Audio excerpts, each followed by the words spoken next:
with IT, bits of IT stuff.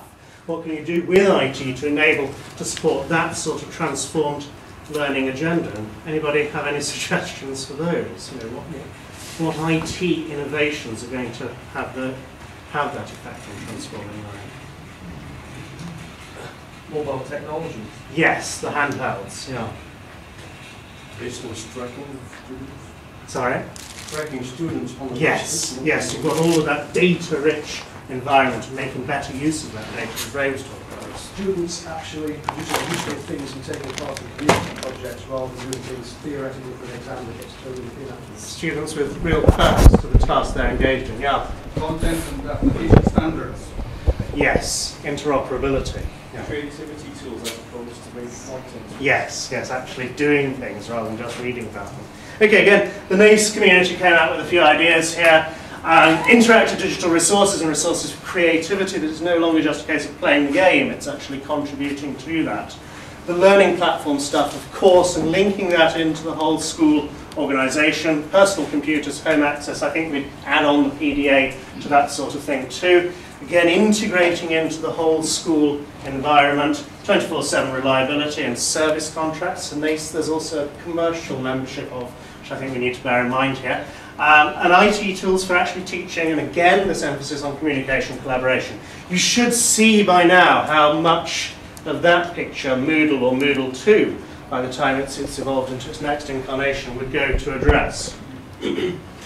So then bringing that down into the school, making it a little more practical, this idea of the CPD toolkit, and this was how NACE was wanting to impact on that process of transforming education, and not so much focusing on the technology as about the professional development which enables that sort of thing to take place. So we have their understanding of what a toolkit is, and you know, it's a process, that there is a path to follow, that we've got approaches to use to aid thinking about the issues. We've got resources and guided discussion and thinking. We've got routes for further help. So there's a idea that it's part of it's a collaborative, it's a community-based approach to CPD. And this notion here of the learning journey, that we are in a particular place and there's a destination to which we're aiming to travel. And then, you know, there's all of the tools, there's all of the resources that one can access on that route. I want to think a little more about learning journey.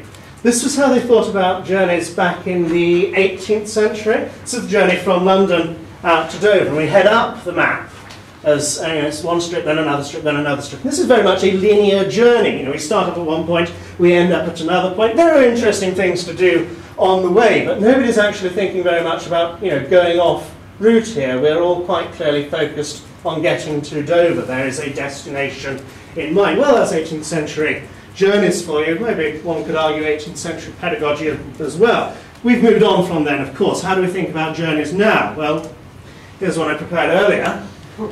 This is what Google say the journey from London to Dover is, and you notice the differences immediately. This goes down the page. The distance is actually slightly more than it was back in the 18th century. We've got 69 miles there and 79 now, but I think it takes us a lot less time than it did then. Again, we've got this linear idea of a learning journey. Of course, not everybody does this. You've got something like this. Who's got one of these in their cars? Right. More than there would have been a year ago, I'm sure. And here we have an adaptive learning journey. It will meet the driver, the learner, call it what you will, where they are. It knows exactly where they are.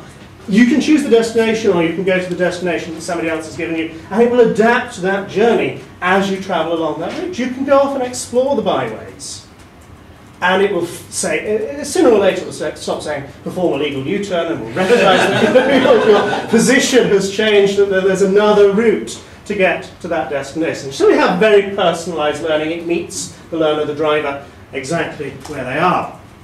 Not everybody likes those things.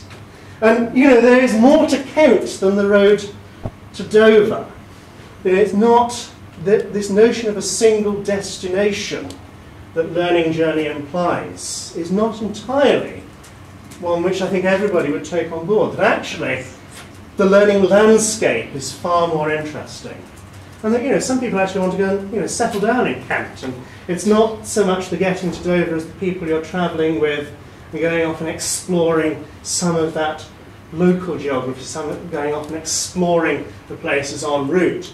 And you know, we need, I would argue, a learning environment, a learning platform that caters for people wanting to explore off route, that allows people to not so much travel to their destination as quickly as possible, but explore the area through which they travel.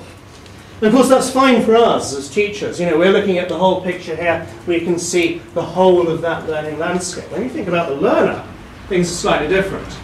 And you know, for the learner, for the person traveling, that's the sort of view that they might see as they're traveling along their journey. They're traveling with people. And I think we need to keep that in our mind.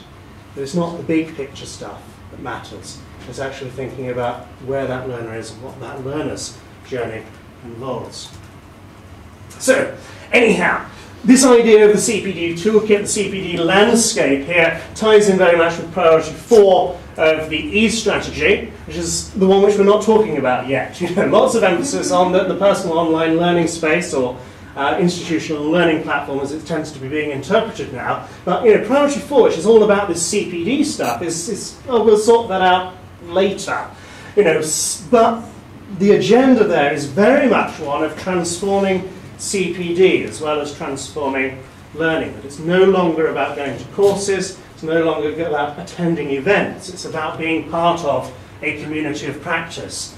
Staff needing time to experiment, needing time to share their ideas and share their experiences, and adapting their work, learning from the work of others, opportunities for peer collaboration. And you know, this is very much the model which I hope most of us are familiar with from the Moodle.org community, of that space to learn from others, that space to share our experiences, to share our ideas, to share our resources. So, the primary approach for learning platforms and CPD. What I tried to do was ground this as much as I could in existing primary practice. And well, what makes primary practice different from practice in other sectors of education? I'm not so sure that there is that much. But if there was a list, then the list might be something like this. The primary school teachers are very good at creating rich, stimulating learning environments. You know, my colleagues, and to a lesser extent myself, spend a lot of time getting the displays right and putting exciting stuff on the wall, making sure that there are resources, making sure that there's a range of activities there in that learning environment. Primary education is very much embedded in the idea of learning from experience. Primary teachers are still fairly good at making resources themselves, at using scissors, at using glue, at making their own resources. There is a culture of creativity, there is a culture of collaboration in primary school staff rooms, and also still, I think, in primary school classrooms as well.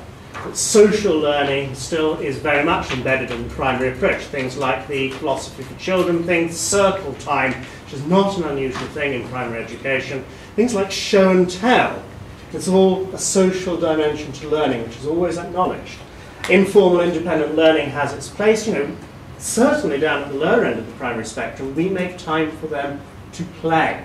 And there's time to try things out for themselves. So experimentation and play comes in there. And yeah, this idea of bringing in things from home is part of good primary practice, I would argue. So what I wanted to do was to take this model, which primary school teachers are very familiar with, and apply that not so much to you know, what happens in the classroom, but to CPD, and also to their understanding of how learning platforms are going to work out in primary education. So it's not so much about delivering a course of learning objects, it's about supporting that sort of learning. And that applies to the use of learning platforms, but also to the CPD environment which supports, which encourages that use. So Nace asked me to say, you know, the summary statement, what's in it for me? Why should a teacher engage in this sort of CPD? And the idea here is very simple. It's about learning about stuff through experience of that stuff. So first and foremost, it's learning about a learning platform. And you know, a rich learning platform which supports a range of activities, a lot of models of social engagement. I'm sure you could all imagine which one I had in the back of my mind as I was writing this. You know, by experiencing this. You know, I'm nicking Martin's idea here. This is how you learn about Moodle, by actually engaging in a Moodle course. That they would learn about social learning, about sharing experience, about learning from one another by engaging very much in those activities. Those activities would be a core part of the CPD that I envisaged here. That there would be opportunities for personalised learning. And I don't mean that in the Tommy Gates of this is sort of learning or this is the next learning object for you. I mean that in a sense where the learner has a choice of the activities in which they engage, and a personalised learning where the learner has their own voice and there's opportunity for them to contribute. What they have to say is valued. I think our idea of what makes a person is much more about autonomy and contribution than about simply their personality profile. An opportunity to create and use online activities and online resources themselves. Most importantly, the idea about being part of a community of practice. And that's certainly something I've tried to establish in my own classroom, such as it is. This idea that we are all learning together as part of that learning community. And that's something I envisaged for this CPD programme. There's going to be more to it than that, of course, so we wanted to provide pointers to the wider policy agenda, to academic practitioner research, and look at some of the issues that would face schools choosing a learning platform, schools choosing how to implement a learning platform. So this is the landscape that I had in mind, and I put the user, the learner, the teacher in this context, right at the centre of that. And the user is, of course, part of that group of other users, but also part of that wider educational community. And their learning experience is going to be determined by this group and determined by this group, as much or probably more than it would be by the particular resources which we would choose to deliver. Scoped out 6 areas that I thought would have to be part of this learning landscape.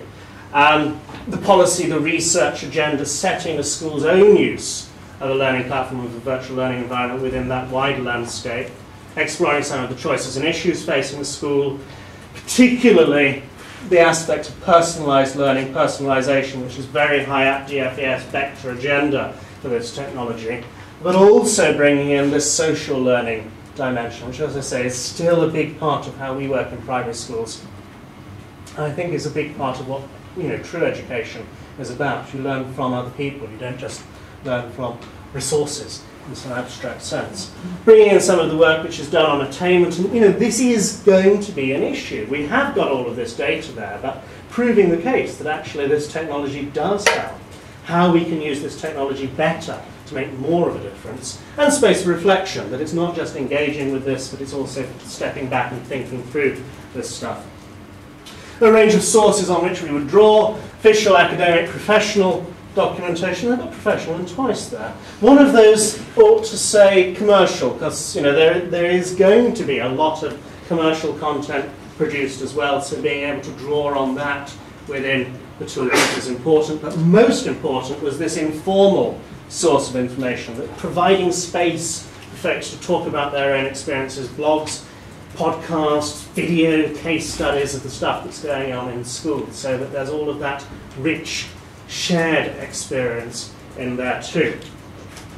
Obviously you need a lot of tools to make this sort of CPD happen, and we're thinking in terms of distributed, delivered via the net rather than face-to-face stuff here because of an extended community of practice. So space for readings, online discussions, some sort of space for videos so that you can actually see what's happening in the classroom.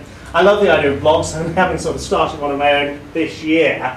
That space for reflection, that space for learning from other people's experience was very important, I thought, in this sort of CPD. Yes, interactive activities, but that's not the focus here. Collaborative space for podcasts, folksonomy tagging, so that the resources which people find and want to bring together and share with other people doesn't have to be through some complicated metadata system, but so that there's some sort of way of them tagging and saying, I use this to teach fractions to a class of 9-year-olds. I think you'll find this sort of resource good too.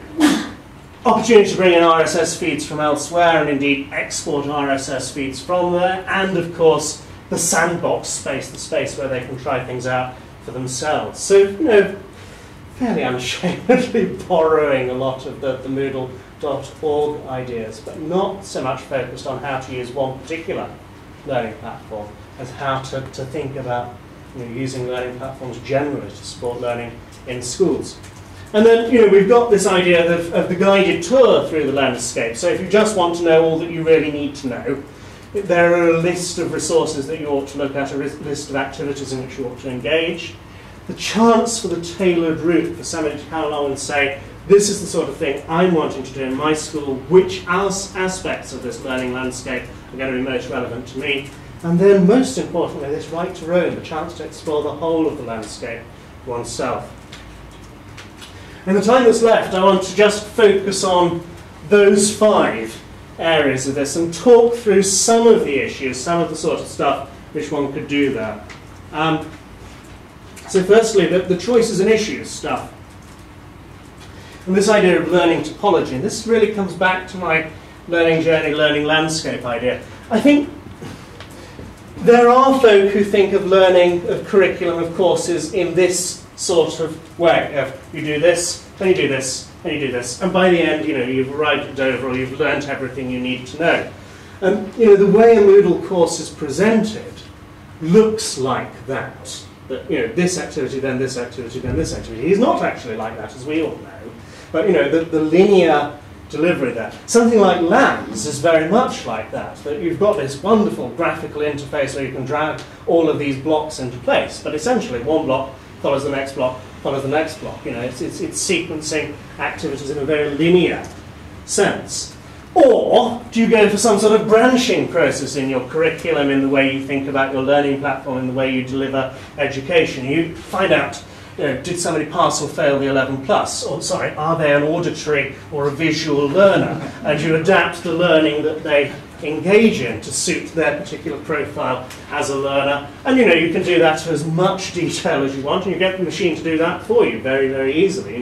Take this test, pass, do this sort of thing, fail, do this sort of thing, or in a more sophisticated way, building up learner profiles and sort of thing, which IMS-LD talks about as ways of adapting learning to suit the individual. All this sort of rich, interconnected, lattice-type stuff, which I would contend is actually what Moodle is like at the moment. That, I get to choose my own route through a Moodle course. Yes, we're going to have support for branching, we're going to have support for scheduling, for conditions having to be met.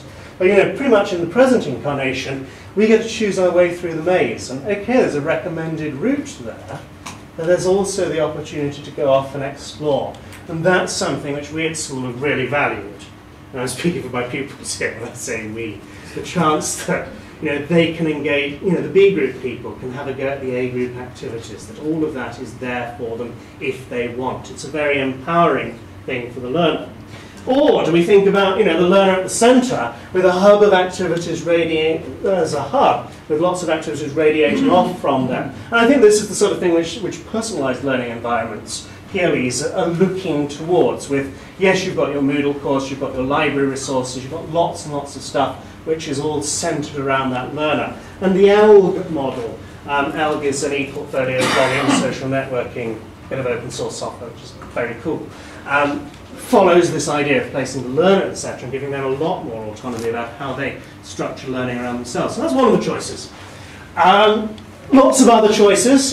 We could all, I'm sure, take positions somewhere along each of those dimensions. And one of the messages I've been trying to get across in my talks for NCSL is that it's up to a school to sort this out for themselves, to have their vision of where learning is on each of these dimensions. And Moodle is good at some of this stuff and less good at other stuff. Moodle is great at this social model of learning, but present circumstances, we're not that good at being able to say, this learner has to do this, this, and this particular object. There are other learning platforms which tailor for that highly individualised rather than personalised model of e-learning.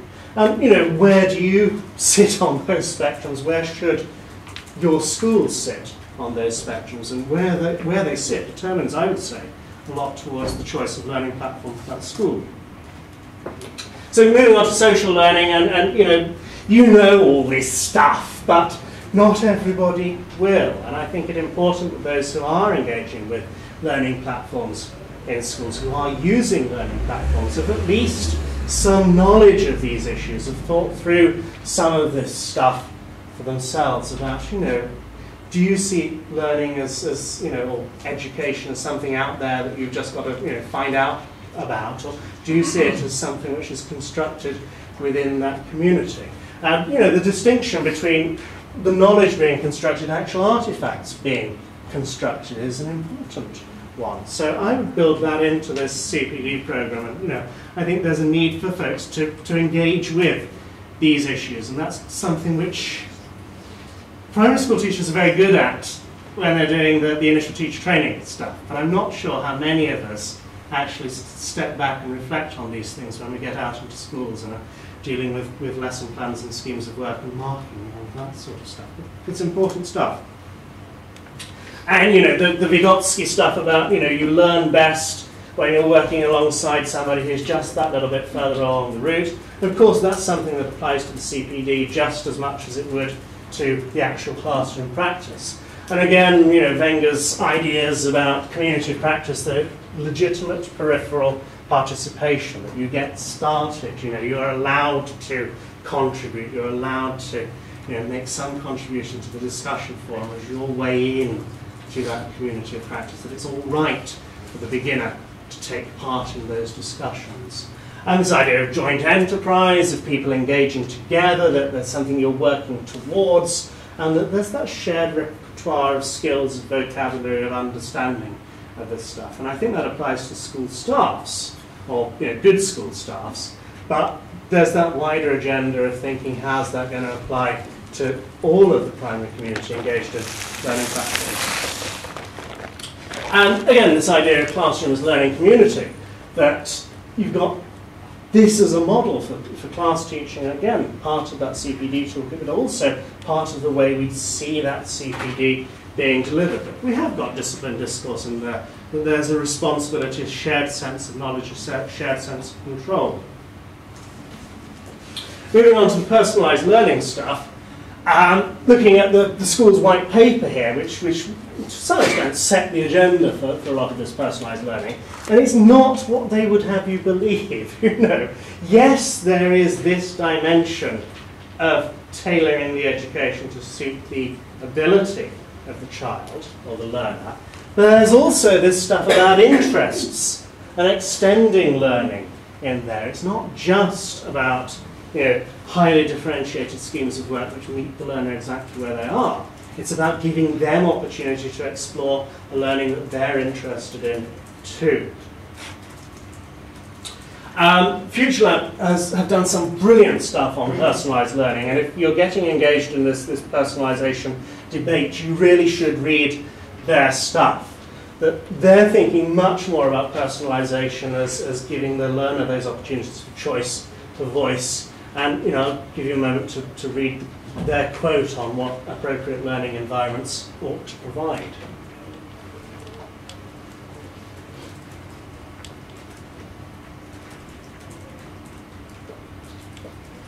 I think the key to this is having access to the people. You can imagine, you know, if everybody's going through this individualised program of study, how are you going to be able to engage with other learners? You know, you get to that stage in the course and there's nobody there in the discussion forum. The personalised learning means being able to make a contribution to the community, as well as having one's own particular learner profile met. Then we come on to this idea of the informal content in the CPD toolkit, and we want folks to contribute to this, that there's a sense of writing for a purpose, a sense of being able to develop resources, being able to develop activities together, opportunity to reflect, space for more formal case studies, opportunity to receive some feedback, and also some sort of accreditation mechanism in there. And, you know, RSS aggregation, bringing in feeds from elsewhere, tying lots of resources together for each of the users. And then the sandbox notion that there's space there in which to learn through using the tools about how the tools would actually work. So opportunity to have a go in a learning platform, in a safe, in a nurturing environment, rather than having to sort of just get in there and start authoring courses for one's own pupils. Be able to work alongside other teachers and other teachers from other institutions about, you know, what sort of resources will work, what have you used, what do you think will work well in your context, what would can I learn from you? This idea of taking open source software development and applying that more to learning resources too, so that we're learning from one another. We've got tools there which we can, or we've got resources, activities there which we can collaborate on and together make better stuff. So that's really pretty much where we got to. NACE, as I say, decided instead of actually getting me to write an environment to do this, just to ask me to write the spec. And there's a report online, I'll give you the URL in a moment. And there are some questions coming up from what we've done, and you'll probably have your own. But these are mine to you as much as yours to me. About what sort of things, as I say, what are the distinctive features of primary practice or primary learning platform use? And actually, are they possibly too young? My pupils have certainly benefited from engaging. There are schools in our area which have done similarly. But what is the selling point? Why should a primary school actually start using learning platforms? Of all of that landscape that I've scoped, where would you see the priorities? How do you balance this idea of a rich environment with all of this exciting stuff happening with a perceived need for some teachers to work inside their safety zone? And I think there are legitimate peripheral participation issues around how do you get from the outside through to being fully engaged in this. What sort of pedagogy works with CPD? I'm thinking in terms of this community approach, but should there be facilitators? Should there be moderators in there? What sort of approach do they take? How big a community? The vision here is a nationwide thing, but does that really make sense? And what do you do about the ones who are not interested? How do you get them to engage? So I'll take answers on any of those as well as any questions if you'd like to raise any now. Just a statement that in my county we have 4-year-olds logging yes. to help their parents. Yes. And they're excited about it, and they're just engaging in that kind of technology and collaboration. And I think it's a good thing that they do with moderation. Of course, you need to get outside as well. Oh, I would agree. I would agree. Yeah. Tomorrow, one of your colleagues becomes sick, and you have the privilege to take his class. And you have to put 30 children in your own proximate Vygotsky zone. How do you survive tomorrow? This is a rhetorical question. Do you want to answer?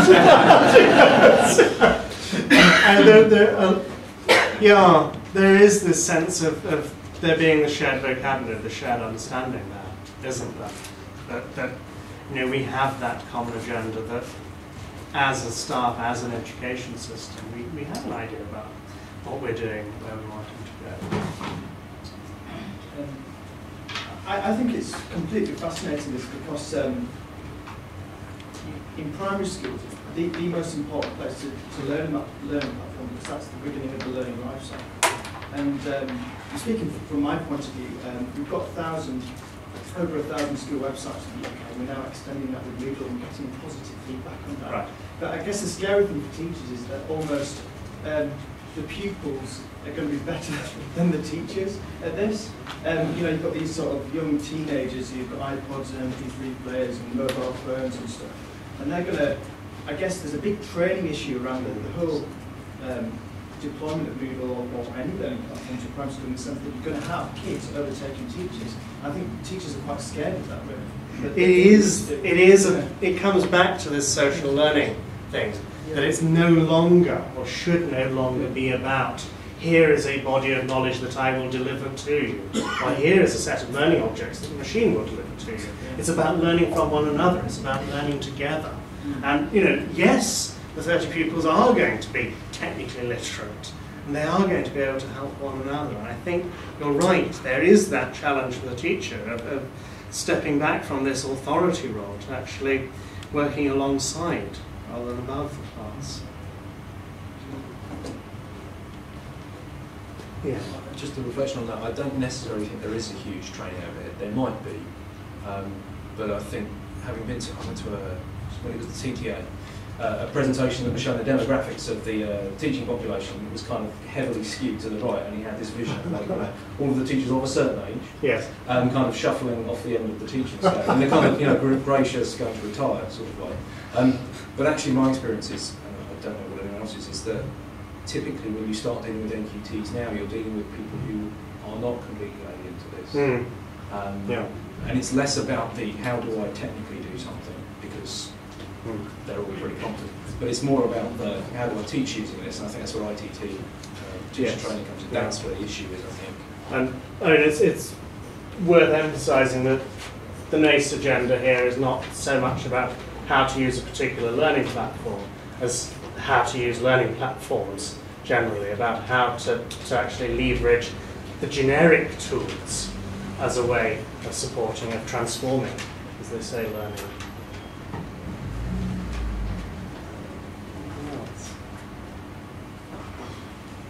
Yes. I really liked your metaphor of the learning journey and the different maps, but I wonder how much that final image of that lovely bucolic path, what the learner sees is more an incredibly scary multi-lane motorway that they're suddenly expected to pull onto. Didn't have the cameras, I was driving it. Quite recently, so it's very clear in my mind.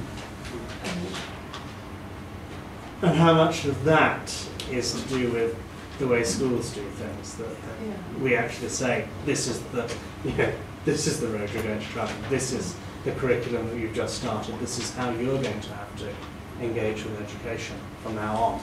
And that's not actually something which they're given a huge amount of choice in at the moment. The other thing, from the map stuff, is we're actually measured on how many people get to Dover. We're not... The whole inspection and league table framework is actually skewed to getting people to that particular destination.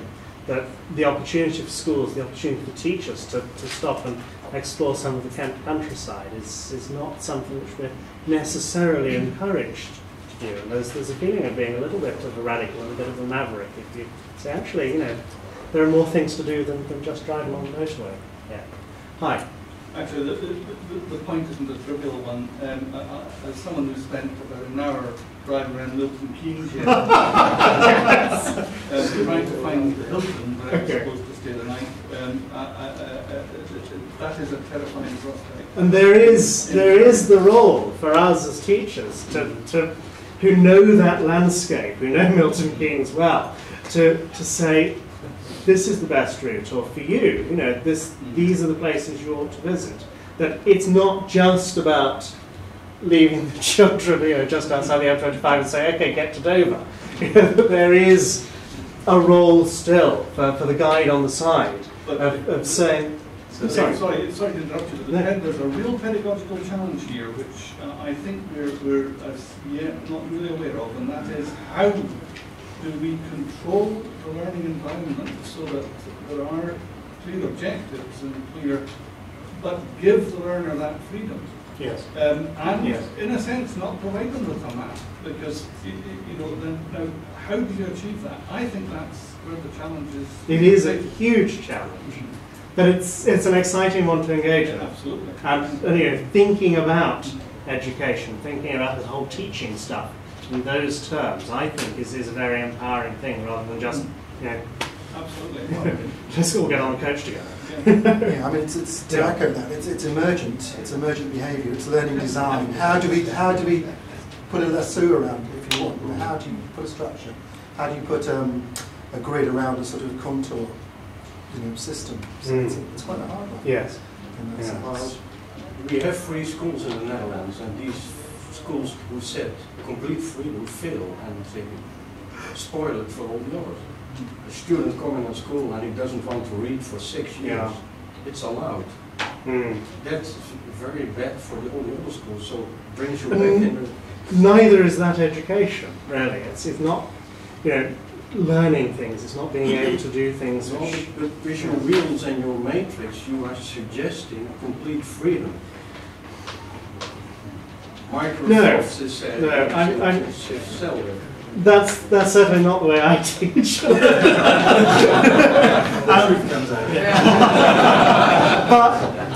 But what I'm hoping to do is bring a bit more balance back in that empowering the learner, engaging. Yeah, that that we need to give them more autonomy, not complete autonomy. I would say that we need to start listening to them a lot more. I am generalising wildly here, but I think there is an agenda that we're missing, and that we need to think about ways of engaging them, more ways of listening to them, more ways of allowing them to contribute something. That the child who doesn't read for 6 years, it's not so much the harm that it does their education as the fact that they're not contributing anything to that learning community. I think I'm looking for not a model of individual autonomy, but a model of community responsibility here. That the whole class is there to help the whole class. And that is something which I at least aspire to doing in my classroom. And that's what the autonomy provides. Martin. And it's like, yes, you did have a grid, and you could move around all over it, but there was still a grid there. So yeah. the teacher created the shape of the space where you, for example, learn reading.